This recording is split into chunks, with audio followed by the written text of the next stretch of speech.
2 ஃபிலிமில் வந்து 1000 கோடி வந்து கலெக்ஷன் ஆயிருக்கு. ஃபெயிலியரே வந்து பார்க்காத டேரக்டர் யாராக இருக்கும் அந்த டேரக்டர்னு நீங்கள் கண்டிப்பாக திங்க் பண்ண ஸ்டார்ட் பண்ணியிருப்பீங்க. இன்னும் கொஞ்சம் க்ளூ தரேன். 5 ஃபிலிம் தான் வந்து டேரக்ட் பண்ணியிருக்காரு. மாநகரம் கைதி ஃபிலிம் டேரக்ட் பண்ண பர்சன் தான். நீங்கள் கண்டுபிடிச்சிட்டிங்கன்னா கமெண்ட் பண்ணுங்கள் இவரோட பேர் என்னன்ட்டு. இவரை பற்றி தான் நம்ம இந்த வீடியோவில் பார்க்க போகிறோம். சக்ஸஸ்ஃபுல் டேரக்டர் யாருன்னு நீங்கள் கண்டிப்பாக இப்போ வந்து ஃபைண்ட் அவுட் பண்ணியிருப்பீங்க அப்படின்னு நினைக்கிறேன்.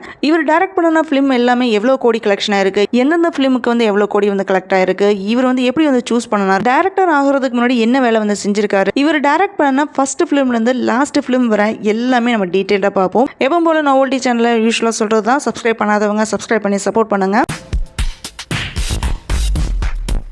தமிழில் கன்சிஸ்டண்ட்டாக வந்து சக்ஸஸ் கொடுக்கறது வந்து சேலஞ்சான விஷயம் தான். அந்த சேலஞ்சை வந்து கொஞ்சம் பேர் தான் வந்து சரியாக வந்து ஹேண்டில் பண்ணி சக்ஸஸ் ஆகிறாங்க. 5 ஃபிலிம் தான் வந்து டைரக்ட் பண்ணியிருந்தாலுமே எல்லா ஃபிலிமுமே ஹிட்டான ஃபிலிம் தான். யார் அந்த சக்ஸஸ்ஃபுல் டைரக்டர்னு பார்த்தீங்கன்னா லோகேஷ் கனகராஜ் தான். சினிமாவுக்கு வர்றதுக்கு முன்னாடி பேங்க்கில் வந்து ஒர்க் பண்ணியிருக்காரு.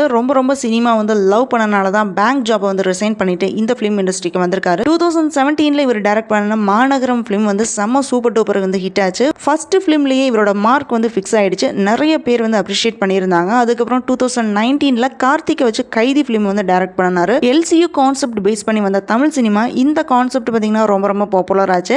இடையில இவர் என்ன சொல்லியிருந்தாருன்னு பார்த்தீங்கன்னா டோட்டலாக 10 ஃபிலிம் மட்டும்தான் வந்து டைரக்ட் பண்ணிட்டு சினிமாலிருந்து போயிடுவேன் அப்படின்னு வந்து சொன்னது வந்து ரொம்ப ஷாக்கிங்காக இருந்துச்சு. ஸோ அதுக்கப்புறம் கமலஹாசனை வச்சு விக்ரம் ஃபிலிம் வந்து டைரக்ட் பண்ணாரு. இந்த ஃபிலிம் வந்து ஹியூஜ் சக்ஸஸ் ஆச்சு. கமலுக்கு வந்து கம்பேக் ஆகிறதுக்கு எக்ஸைட்மெண்ட் வந்து ஆட் ஆயிருந்தது. இந்த ஃபிலிம் வேர்ல்டு வைடா 400 crore மேலே வந்து கலெக்ஷன் ஆயிருக்கு அப்படின்னு வந்து சொல்லியிருக்காங்க. அதுக்கப்புறம் விஜய் வச்சு லியோ ஃபிலிம் வந்து டைரக்ட் பண்ணாரு. இந்த ஃபிலிம் வந்து என்னதான் வந்து மிக்சட் ரிவ்யூஸ் வந்தாலுமே ஹை எக்ஸ்பெக்டேஷனோட தான் வந்து ரிலீஸ் ஆச்சு. ஃபர்ஸ்ட் டே மட்டும் 140 கோடி வந்து கலெக்ட் ஆயிருக்கு அப்படின்னு இன்ஃபார்ம் பண்ணியிருந்தாங்க. வேர்ல்டு வைடா 600 crore வந்து கலெக்ஷன் ஆயிருக்கு. அப்படி பார்க்கும்போது விக்ரம் லியோ இந்த 2 ஃபிலிம் மூலமா 1000 கோடி வந்து கலெக்ஷன் ஆயிருக்கு. லோகேஷ் கனகராஜ் வந்து செம சூப்பராக வந்து மேனேஜ் பண்ணியிருக்காரு. இன்னும் இவரோட ஃபிலிம் வந்து வெற்றியடியாக நம்மளோட வாழ்த்துக்கள் வந்து நம்ம சொல்லுவோம். இவர் டைரக்ட் பண்ண எல்லா ஃபிலிமுமே செம்ம சூப்பராக இருக்கும். இருந்தாலுமே எந்த ஃபிலிம் வந்து உங்களுக்கு பிடிச்சிருக்கு அப்படின்றது உங்கள் பதிவுகள் வந்து கமெண்ட் பண்ணுங்க. இந்த வீடியோ பிடிச்சிருந்தனா லைக் பண்ணுங்க, ஷேர் பண்ணுங்க, சப்ஸ்கிரைப் பண்ணி சப்போர்ட் பண்ணுங்க.